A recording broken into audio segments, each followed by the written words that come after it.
Hola a todos y bienvenidos. Hoy exploraremos cómo la conquista de América, iniciada por Cristóbal Colón, fue justificada en su momento no solo como una aventura económica o política, sino también como una misión religiosa.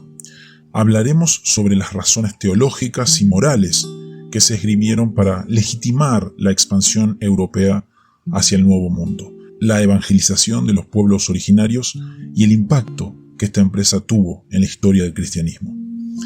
Analizaremos las ideas, las motivaciones y las controversias que rodearon este proceso, así como las consecuencias religiosas y culturales que marcaron el encuentro entre dos mundos.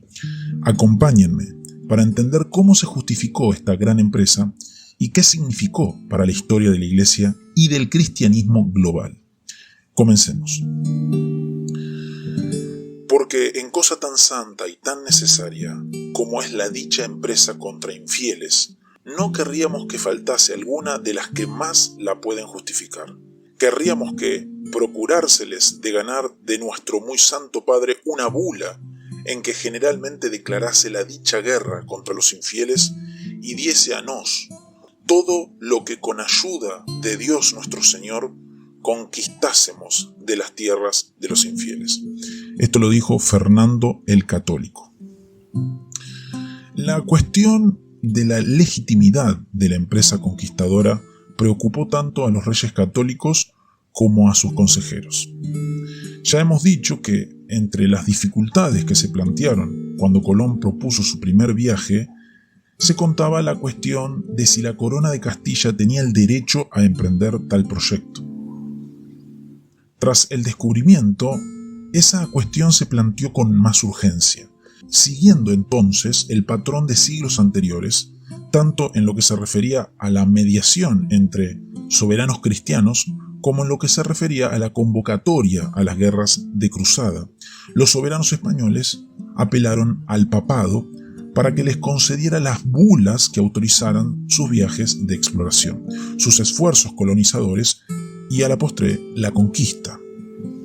Luego, a pesar de las voces de protesta que pronto se levantaron, toda la empresa conquistadora se realizó en nombre de Cristo y la tarea evangelizadora fue uno de los principales argumentos que se esgrimieron para justificar la invasión de estas tierras.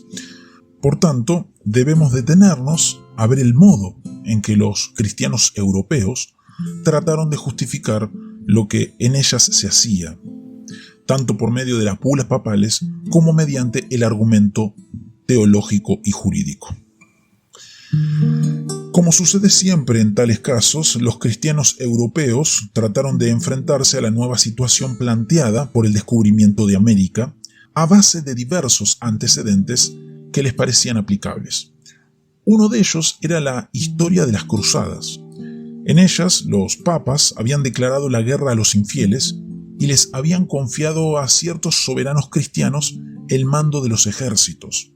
Cuando tales empresas habían tenido un buen éxito, los papas habían otorgado, o al menos reconocido, derechos de posesión sobre las tierras conquistadas, como sucedió, por ejemplo, al fundarse el Reino Latino de Jerusalén. Sobre esa base, en muchos de los documentos referentes a la conquista aparecen las antiguas frases y fórmulas que se empleaban en las cruzadas. Para los conquistadores, su empresa era semejante a la de quienes siglos antes en Tierra Santa habían arremetido contra los sarracenos. Esa actitud se hacía tanto más viable por cuanto hasta el momento mismo del descubrimiento los cristianos peninsulares habían estado luchando contra los moros en una guerra que les parecía ser una continuación de las cruzadas. En esa guerra contra los moros se establecieron ciertos precedentes que después se aplicarían en América. Según iba avanzando la guerra de Granada, los reyes católicos se ocuparon de establecer la iglesia en los territorios conquistados. Pero aprovechando circunstancias favorables y con miras a evitar motivos de fricción con la Santa Sede en cuestiones tales como el nombramiento de los obispos y la fundación de nuevas diócesis, en 1486 los reyes obtuvieron 2 bulas papales que les concedieron el derecho de patronato sobre la iglesia en Granada y Canarias. Según otras bulas del mismo año, eso les otorgaba a los soberanos, entre otras cosas, el derecho de presentación. Tal derecho consistía en poder presentar ante Roma los nombres de las personas escogidas por la corona para ocupar los altos cargos eclesiásticos, particularmente los episcopados. De ese modo esperaban los reyes católicos poder hacer nombrar personas de su agrado y evitar las desavenencias que repetidamente se producían en otras partes cuando quedaba vacante una sede importante.